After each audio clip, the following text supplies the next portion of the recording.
কি ভাবছেন? স্পেসের ইউএফও অর্থাৎ আনআইডেন্টিফাইড অবজেক্ট, যেটাকে অনেকে এলিয়েন স্পেসশিপ বলে ডাকে। কিন্তু এই ইউএফও কি আকাশে উঠছে? না, এটা পানির উপর দিয়ে ছুটে চলছে। কিভাবে সম্ভব? চলুন দেখা যাক স্পেসে ছুটে চলা সেই ইউএফও কিভাবে পানির উপর দিয়ে ছুটে চলার জন্য তৈরি করা হয়েছে। অদ্ভুত লাগছে তাই না?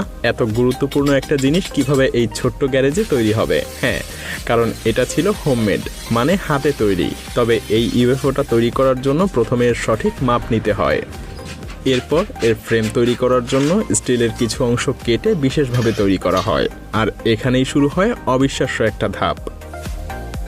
ভাবুন, এমন কিছু তৈরি করার জন্য একত্র করা হচ্ছে মাটি। তারপর কি হবে?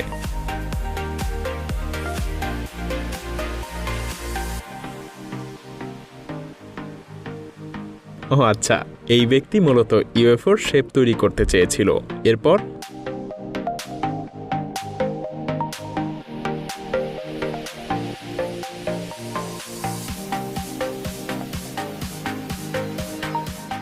বাপরে, কি থেকে কি তৈরি করে ফেললো!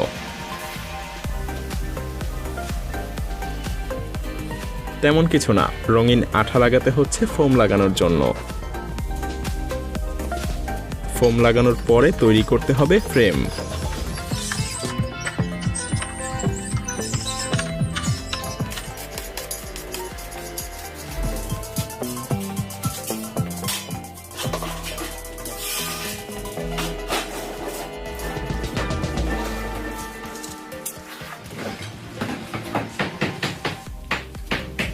বিশাল একটা ফ্রেম তৈরি করা শেষ।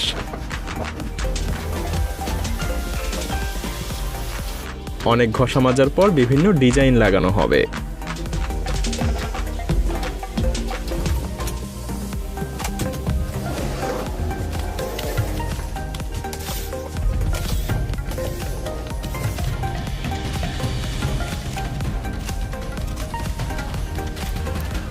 ইউএফওর উপরের পার্টটার চেহারা পুরোটাই পাল্টে গেল, তাই না? এবার নিচের পার্টটা তৈরি করতে হবে। তারা অনেক কিছু করে নিচের পার্টটাও তৈরি করে ফেলল। আর নিচের পার্টে ইঞ্জিন লাগানোর জন্য আরো কিছু অভিনব কৌশল। ব্যাস, ইঞ্জিন লাগানোর জায়গাটাও তৈরি করা শেষ। এবার দুই পার্টকে একত্র করে সম্পূর্ণ ইউএফওতে রূপ দেওয়া যাক।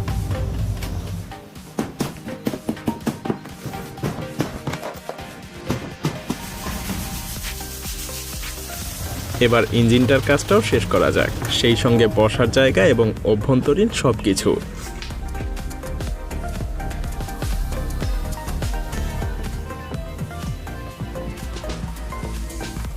বলা যায় ইউএফওর সম্পূর্ণ কাঠামোই তৈরি করা শেষ। এখন এটাকে চলার উপযোগী করতে হবে, কিন্তু তার আগে এটাকে একটু রিয়েলিস্টিক ইউএফওর লুক দেয়া যাক। আর এটাকে আধুনিক রূপ দেওয়ার জন্য লাগানো হয় বিশেষ কিছু মোটর, যাতে করে বাটন চাপার সঙ্গে সঙ্গে এটা স্বয়ংক্রিয়ভাবে ঠিক ইউএফওর মতো করেই খুলে যেতে পারে। মনে রাখতে হবে এর ভেতরটাও কিন্তু আরামদায়ক হতে হবে। আরও কিছু যন্ত্রপাতি লাগাতে হবে।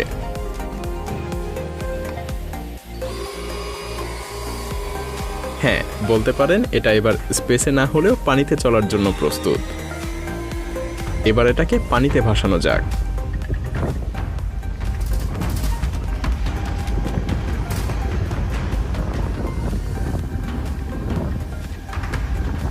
ওয়াও, ভাবাই যায় না এটা হোমমেড ইউএফও।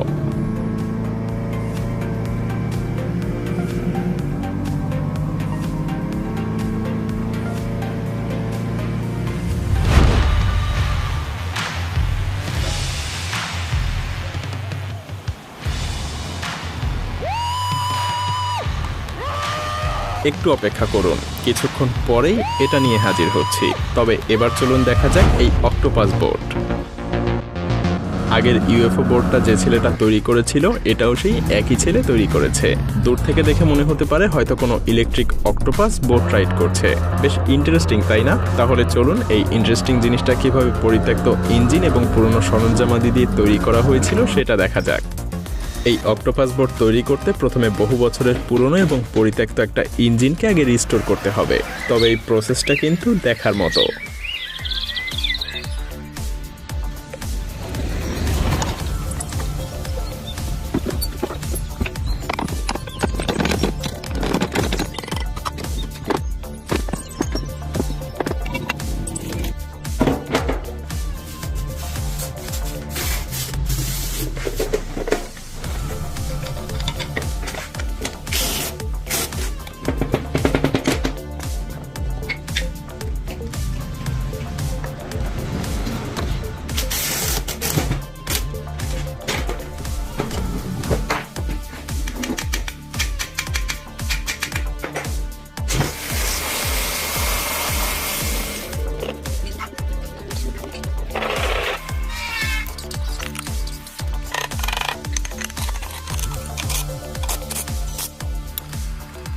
অক্টোপাসের ইঞ্জিন রেডি, এবার টেস্ট করে দেখা যাক।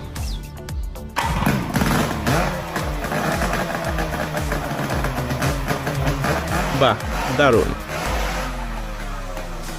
চলুন এবার পরিত্যক্ত বোটটাকে একটা নতুন বোটে রূপান্তরিত করা যাক।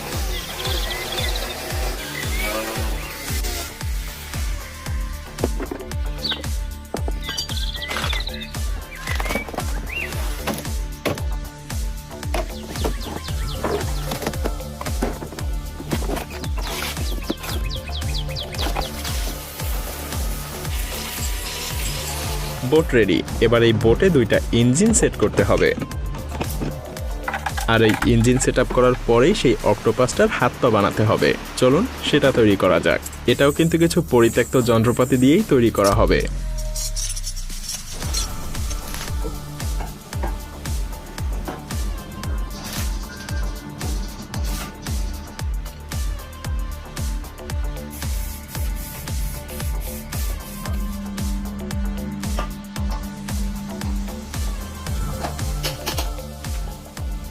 এবার চলুন সেই অক্টোপাসের হাত পাগুলো ইঞ্জিন সহ বোটে সেট করা যাক। সাথে কিন্তু কিছু চাকাও লাগাতে হবে।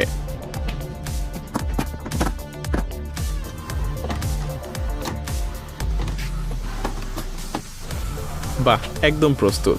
তবে তার আগে কিছু টেস্ট করা যাক। চলুন এবার এটাকেও পানিতে নেওয়া দরকার, আর দেখা যাক এর পারফরমেন্স কেমন।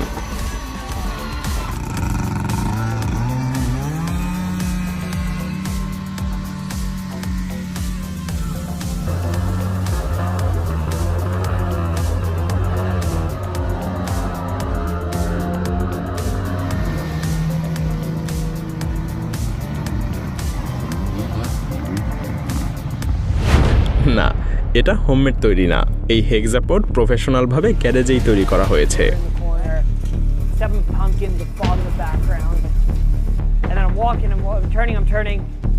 প্রথমে জেনে রাখুন, এটা পৃথিবীর সবচাইতে বৃহত্তম রাইডযোগ্য হেক্সাপড, যেটা তৈরি করতে সময় লেগেছিল 1.5 বছর। যদিও এটাকে সম্পূর্ণ কম্পিউটারাইজড ভাবেই তৈরি করা হয়েছিল, কিন্তু তারপরও প্রতিটা ধাপেই উপস্থিত হয়েছিল বিভিন্ন ধরনের চ্যালেঞ্জ। যেমন প্রথমে এর গঠন তৈরি করা ছিল অন্যতম বড় একটা চ্যালেঞ্জ। পরিকল্পনা নিখুঁতভাবে চললেও মাঝে মধ্যেই উপস্থিত হয়েছে নানা ধরনের বাধা বিপত্তি।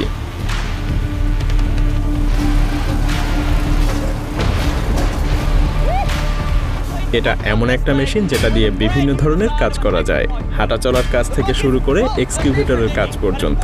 এর ডিজাইন থেকে শুরু করে সবকিছুই ছিল কম্পিউটার নিয়ন্ত্রিত।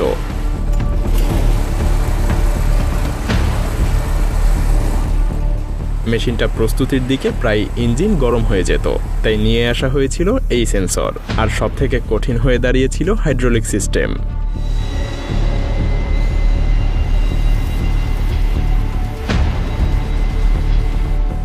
হঠাৎ হঠাৎ বিভিন্ন ত্রুটি দেখা যাচ্ছিল, যেটার সমাধান বের করতে লেগেছিল আরও কয়েক মাস। ফাইনালি হেক্সাপডটাকে রাইড করার সময় চলে আসে, কিন্তু সেই সময়টাতে এর গতি খুব একটা ছিল না, তাই আবারও এই মেশিনটাকে আরও বেশি গতিশীল করতে হবে।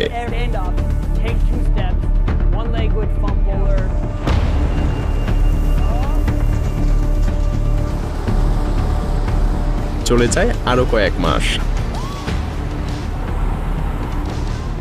অবশেষে প্রস্তুত হয়ে যায় পৃথিবীর সবথেকে বৃহত্তম হেক্সাপড।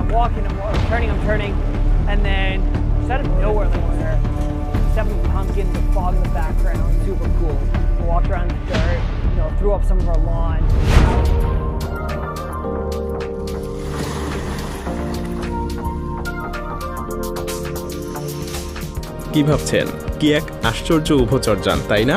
আপনিও কি এটা চান? অবশ্য চাইলেই এটা কিন্তু আপনি বাজারে কিনতে পারবেন না, আপনাকে এটা নিজের হাতে বানাতে হবে, সেটাও কিনা আপনার বাসায় থাকা বিভিন্ন জিনিসপত্র দিয়ে। চলুন দেখে নেওয়া যাক কিভাবে আপনি আপনার বাসায় থাকা কিছু জিনিস দিয়ে দারুণ এই উভচরযানটা তৈরি করে ফেলতে পারবেন। প্রথমে আপনাকে কাজে লাগাতে হবে ফোম, যেটাকে আপনাকে বোটের মতো করে শেপ দিতে হবে। পারলে এটাকে এভাবে বোটই বানাতে থাকবেন।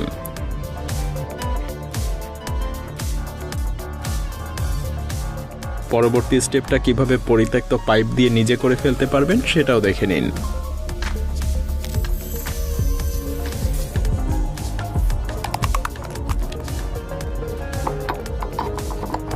হ্যাঁ, এভাবেই বোটের পাখাও বানিয়ে ফেলতে পারবেন। তারপর সেট করে নেবেন। পরবর্তী স্টেপে কাজে লাগাবেন আপনার সেই পুরনো বাইসাইকেল।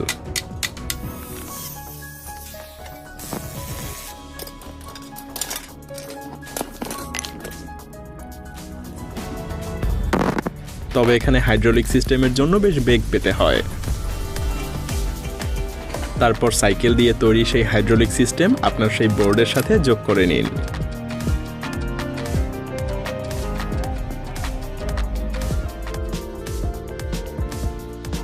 পারফেক্ট করে ফিট করার পর ফিনিশিং দিতে হবে কিন্তু।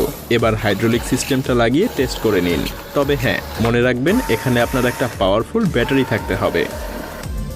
সবকিছু এভাবে স্টেপ বাই স্টেপ করতে পারলে আপনিও রেডি করে ফেলতে পারবেন এমন উভচরযান।